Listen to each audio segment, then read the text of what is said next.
नमस्कार, मी सचिन मोरे. आपण पाहताय जनादेश वृत्तवाहिनी. पाहूया आजच्या काही सविस्तर बातम्या. आज आम्ही इथं महिलांची आरती याच्यामध्ये गणरायाकडे साकडं केलेलं आहे की आपले महाराष्ट्राचे लाडके मुख्यमंत्री एकनाथजी शिंदे साहेब हेच पुन्हा मुख्यमंत्री व्हावेत. शिवसेनेचे नवी मुंबई उपजिल्हा प्रमुख संजय भोसले अध्यक्ष असलेल्या नेरूळ प्रभाग क्रमांक 88 आणि 90 येथील सार्वजनिक गणेश उत्सव मंडळाचे यंदाचे 40वे वर्ष असून नेरूळचा महाराजा चरणी महिलांनी महाआरती करीत राज्याच्या मुख्यमंत्रीपदी पुन्हा एकदा एकनाथ शिंदे विराजमान होत आणि बेलापूर विधानसभेत शिवसेनेचे उपनेते विजय नाहटा आमदार म्हणून निवडून येवोत अशी प्रार्थना केली आहे.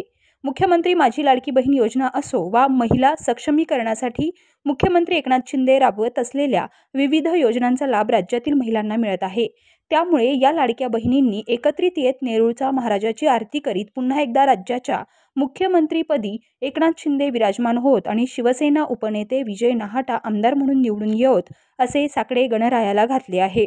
अशा या महाआरतीमध्ये शिवसेना नवी मुंबई महिला जिल्हा प्रमुख सरोज पाटील, विजय नाहटा फाउंडेशनच्या महिला अध्यक्षा गारबी रोहन नाहटा, उपाध्यक्षा शुभांगी सूर्यराव, शिवसेनेच्या उपजिल्हा संघटक संगीता पाटील, मंडळाचे अध्यक्ष संजय भोसले, सचिव संजय मोरे, खजिनदार दत्तात्रय दरेकर, कार्याध्यक्ष गणेश मोरे आदी पदाधिकाऱ्यांसह शिवसेनेच्या विविध महिला पदाधिकारी सहभागी झाल्या होत्या.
इथे नेरूळचा महाराजा आपली विघ्नहर्त्या गणेशाची स्थापना इथे झालेली आहे आणि महाआरती इतकी सुंदर अशी करण्यात आलेली आहे की ह्याचं महत्त्व म्हणजे ह्या महाआरतीचा मान ह्या आमच्या सगळ्या महिला भगिनींना इथे देण्यात आला होता. आणि आपल्याला तर माहितीच आहे की आपले राज्याचे मुख्यमंत्री आदरणीय एकनाथजी शिंदे साहेब यांनी जी मुख्यमंत्री लाडकी बहीण योजना आणलेली होती, या मुख्यमंत्री योजना लाडकी बहिणाचा जो लाभ या सर्व महिलांना मिळाला होता, त्या सर्व महिलांनी आज या महाराजा गणरायाची आरती केलेली होती आणि त्यांच्या मनात सुद्धा एक चांगली भावना होती की आज राज्याचे मुख्यमंत्री आदरणीय एकनाथजी शिंदे साहेब हे महिला सक्षमीकरण असू दे किंवा महिलांसाठी काही योजना असू दे, आज तुम्ही बघितलं वयोश्री योजना आहे, मुख्यमंत्री लाडकी बहीण योजना आहे, पिंक रिक्षा योजना आहे, असं बऱ्याचशा योजना त्यांनी महिलांसाठी आणलेल्या आहेत. आणि या माध्यमातूनच या महिलांच्या ज्या योजना होत्या, मुख्यमंत्री लाडकी बहीण योजना, या योजनेचा लाभ अनेक महिला भगिनींनी इथे घेतलेला आहे. आज आम्ही इथं महिलांची आरती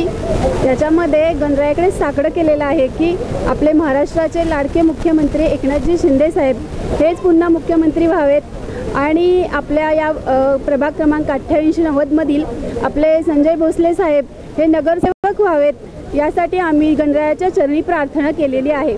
महाराष्ट्राचे लाडके मुख्यमंत्री श्री एकनाथ शिंदे हे सर्व युवकांचे फेवरेट मुख्यमंत्री भरपूर कार्यक्रम राबवतात. आणि महिलांचं सशक्तीकरण करतात. आपले लाडके मुख्यमंत्री एकनाथजी शिंदे साहेबांचं ह्यांचं खूप खूप धन्यवाद मानते की त्यांनी महिलांसाठी आजपर्यंत जे कार्यक्रम केले, बचत गटाची योजना केली त्यांनी, महिला लाडकी बहीण योजनेचं पुन्हा आणि रोजगार त्यांना मिळवून दिला आहे. म्हणजे रिक्षा, पिंक रिक्षा ही त्यांना रोजगार म्हणून एक कोणी असं काम केलं नव्हतं जे आपल्या एकनाथ शिंदे साहेबांनी केले. गोरगरिबांचे ते लाडकेच झालेले आहेत आणि त्यांच्याबद्दल सर्व महिला इतक्या खुश आहेत की ह्या आधी असे मुख्यमंत्री कधीच झाले नव्हते. आणि आमचे लाडके उपनेते आणि भावी आमदार विजयजी नाटा साहेबांबद्दल तर काय सांगणार, कारण त्यांच्याकडे जे कोणी कामं घेऊन गेली ते त्यांनी कुठलीच कामं केली नाहीत असं नाही. त्यांचे खूप खूप आभार. आणि आम्हाला आता आमदार तेच हवेत म्हणून आम्ही सर्व गणरायाच्या चरणी महिलांनी ही प्रार्थना केलेली आहे. सबसे पहले तो जय महाराष्ट्र. मुझे बहुत खुशी हुई आज आरती करके. हम लेडीज़ को इतना मान सम्मान दिया गया तो उसके लिए मुझे बहुत खुशी है. और जो लाड़की बहन योजना जो हमारे मुख्यमंत्री एकनाथ शिंदे जी ने जो लाया है उससे हम सब बहनें बहुत खुश है. तो इसके लिए उन्हें बहुत बहुत धन्यवाद. और हम प्रार्थना करेंगे कि वो वापस हमारे मुख्यमंत्री बने, हमारे प्रिय मुख्यमंत्री एकनाथ शिंदे जी. लाडकी बहीण योजनेसाठी जे मुख्यमंत्र्यांनी काम केलेले आहेत ते खूपच सुंदर आहे. कारण साधारण जे घरगुती बायका असतात, जे बाहेर कामाला जात नाही आणि जे घरातच असतात त्यांच्यासाठी जे 3,000 ते खूप मोठा अमाऊंट आहे.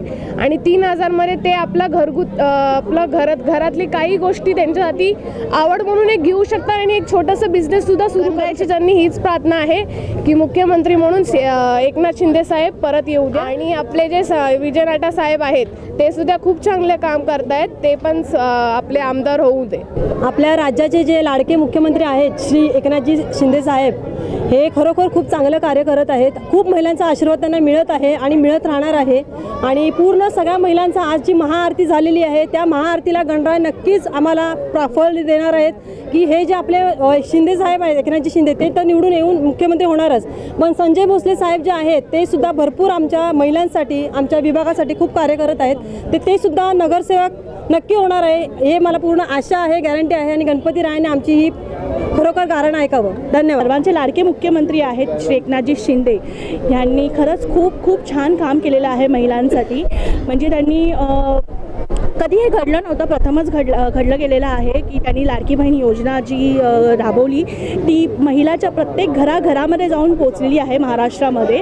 आणि सगळ्यात पहिली म्हणजे जी गरीब महिला होती, जी कुठे जाऊ शकत नव्हती, जिला काही काम करण्याचं योगदान नव्हतं, जिला काही पैसे मिळत नव्हते, तर त्यांच्या घरात ही योजना त्यांनी राबवली आणि ती खरंच त्यांना खूप खूप कामी आलेली आहे. तर राज्यामध्ये आम्हाला फक्त आणि फक्त एकनाथजी, आमचे लाडके जे मुख्यमंत्री आहेत एकनाथजी शिंदे, हे पुन्हा आम्हाला मुख्यमंत्री हवे आहेत. हीच आमची आज गणरायाकडे, आमच्या नेरूळच्या महाराजाकडे हीच प्रार्थना होती. आणि दुसरं म्हटलं की आमच्या बेलापूरचे जे विधानसभा आहे त्याच्यामध्ये आम्हाला जे आमचे भावी आमदार हवेत ते फक्त आणि फक्त विजय नाटा सरच हवे आहेत, कारण त्यांनी सुद्धा खूप अतिशय कामं केलेली आहेत छान. आणि ते सुद्धा बाळासाहेबांच्या जे ब्रीदवाक्य आहे जय महाराष्ट्र, हिंदू जे आपले सम्राट आहे, हिंदू हृदय सम्राट आहे, त्यांच्याच मार्गावर चालणारे जे आपले शिवसैनिक मावळे आहेत. कॅमेरामन इक्बाल शेखसह पल्लवी केदार, जनादेश वृत्तवाहिनीकरिता.